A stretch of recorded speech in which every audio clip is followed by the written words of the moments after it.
Africa's hidden history. Slavery, struggle, victimhood and oppression is not the starting point for the history of the people of the African continent, the original purpose of Black History Month.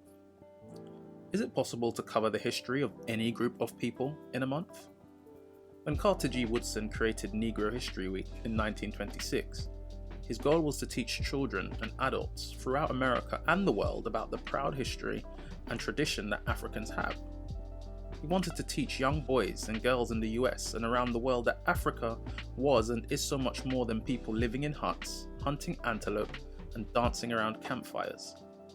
He wanted all people to know and understand that being African was not something to be ashamed of, but instead should be a point of pride and exceptionalism.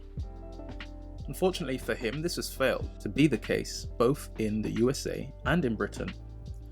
This is sad, but not surprising. Our history did not begin in chains, yet every year, that's where Black History Month lesson plans in schools across America begin. They begin telling the story of our history, Black history, in chains. Malcolm X. So why don't you know about people like Mansa Musa?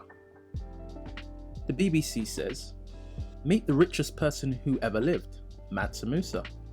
What do you know about Mansa Musa, the 14th century emperor of the Mali Empire? Probably not that much, thanks to the Eurocentric approach of school history lessons.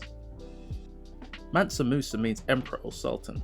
Mansa Musa was emperor of the West African Mali Empire, covering roughly 500,000 square miles of land. It was the biggest empire West Africa has ever known. Mansa Musa is still the richest man who has ever lived. Historians estimate that Mansa Musa in modern currency was worth around 400 billion.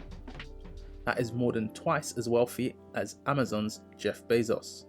Most of Mansa Musa's wealth came from gold and salt. Mansa Musa was so generous that the value of gold fell during his pilgrimage to Mecca. Mansa Musa gave away such a significant amount of gold that the economy of Cairo was affected for years after. Historian Al-Umari said he flooded Cairo with his kindness. He established a revolutionary center of learning in Timbuktu. Already a seat of intellectual excellence, Mansa Musa's renewal of Timbuktu included building madrasas, educational institutions, libraries, archives and mosques.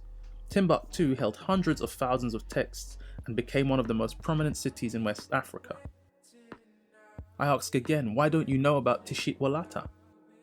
Between 4000 BC and 1000 BC at Tishitwalata, what is today the Southern Sahara was inhabited by significant numbers of herders and farmers.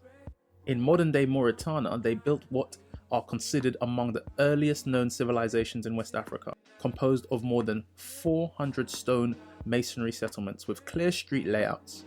Some settlements had massive surrounding walls, while others were less fortified. Their elites built funerary monuments for themselves over a period extending from 4000 to 1000 BC. By 3000 BC, evidence of iron working and production in West Africa. In fact, only in Africa do you find such a range of practices in the process of direct reduction, a method in which metal is obtained in a single operation without smelting, and metal workers who were so inventive that they could extract iron in furnaces made out of trunks of banana trees, says Hamadi Boku, The Origins of Iron Metallurgy in Africa, 2002, Iron Roads in Africa, project courtesy of UNESCO. This history is little known, both in Africa and elsewhere, because a lot of academics and teachers in African countries have been a product of colonial education themselves, and so they could not receive a comprehensive and chronological account of their own history. Sudanese journalist Zainab Badawi says, my own Sudanese parents were fluent in English and highly educated, but by and large they were taught according to a Western curriculum.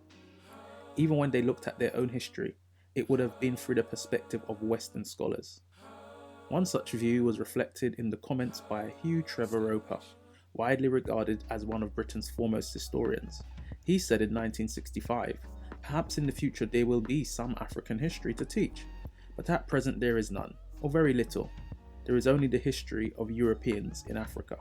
The rest is largely darkness, like the history of pre-European, pre-Columbian America. And darkness is not the subject for history. Do not remove the kinks from your hair. Remove them from your brain.